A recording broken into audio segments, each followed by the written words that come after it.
টাকা হচ্ছে বিনিময়ের মাধ্যম, অর্থাৎ টাকার মাধ্যমে আমরা কোনো কিছু কিনি বা কোনো কিছু বিক্রি করে আমরা টাকা পাই।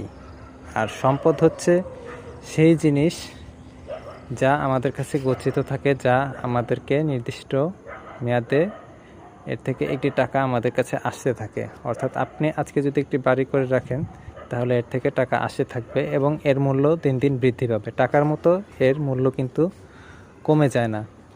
অর্থাৎ আপনি আজকে একটি বাড়ি করে রাখলেন, 5 বছর পর এই বাড়ির দাম 5 গুণ বৃদ্ধি পাবে এবং প্রতি মাসে আপনার এর থেকে টাকা আসতে থাকবে।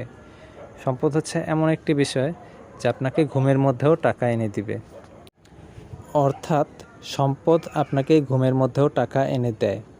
এই বাড়িটি কিন্তু ঘুমের মধ্যেও আপনার জন্য টাকা রোজগার করে দেয়, কিন্তু টাকা কিন্তু সেটি পারে না। এটিই টাকা ও সম্পদের মধ্যে মূল পার্থক্য।